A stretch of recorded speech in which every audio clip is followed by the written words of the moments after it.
খুব সম্ভবত 5 থেকে 7 দিনের ভিতরে এই বিচার কার্য সমাপ্ত হবে।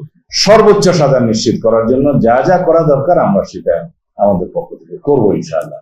ধর্ষণের মাত্রা বা ধর্ষণের যে অবস্থা সংগঠন, এটা ঘটনা, এটা আমাদের সহ্য সীমার বাইরে চলে যাচ্ছে। তো আমরা কি করতে পারি? সরকার হিসেবে আমরা করতে পারি যে তার আইনানুগ ব্যবস্থা এবং বিচারিক ব্যবস্থাটা নিশ্চিত করা।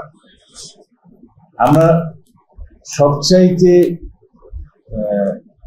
মনোযোগ এখানেই দিয়েছি যে দ্রুততম সময়ে যাতে অভিযুক্ত বা অপরাধীরা গ্রেফতার হয়। সেই জায়গায় আমরা এই 3 মাসে প্রত্যেকটি ঘটনায় আমরা সফল হয়েছি ইনশাআল্লাহ। আর আল্লাহর রহমতে ভবিষ্যতেও আমরা এই জাতীয় যে কোনো ঘৃণ্য অপরাধের অভিযুক্ত বা অপরাধীদেরকে কোনোভাবেই ছাড় দেব না। আর রামিসা হত্যার বিষয়ে আপনি ইঙ্গিত করেছেন।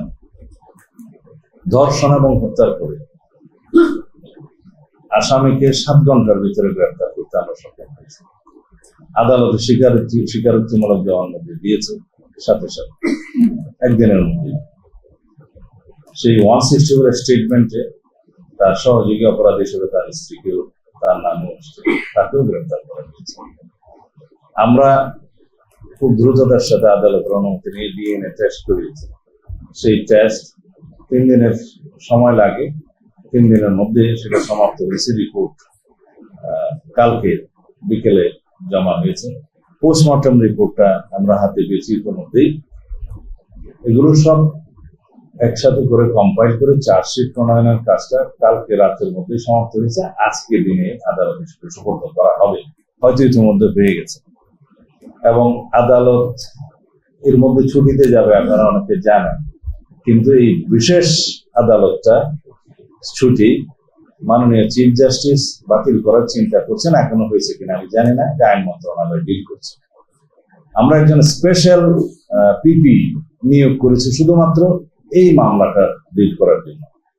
সবকিছু বিবেচনা আমরা আশা করছি যে আজকের মধ্যে তো চার্জশিট প্রদান করা হবেই, এবং খুব সম্ভবত 5 থেকে 7 দিনের ভিতরে এই বিচার কার্য সমাপ্ত হবে। এর চাইতে বেশি কিছু করার আমাদের পক্ষে এই মুহূর্তে আর বোধহয় সম্ভব না। আমরা আশা করি আদালতের বিষয় আমরা বিস্তারিত বলতে পারবো না, সেটা আমাদের ইখতিয়ার নাই। তবে আমরা নিশ্চিত যে মাননীয় আদালত এই প্রসিকিউশন টিমের বক্তব্য শুনে, চার্জশিট দেখে এবং এভিডেন্স 164 এগুলো দেখে সঠিক সিদ্ধান্ত নেবেন এবং সর্বোচ্চ শাস্তি নিশ্চিত করা হবে। আমরা যেহেতু আদালতের বিষয়টা প্রকাশ্যে বলতে পারি না যে তাকে এই সাজা দেওয়া হবে, তবে আমরা এইটুকু বলি যে এই অপরাধীর সর্বোচ্চ সাজা নিশ্চিত করার জন্য যা যা করা দরকার আমরা সেটা আমাদের পক্ষ থেকে করবো ইনশাআল্লাহ।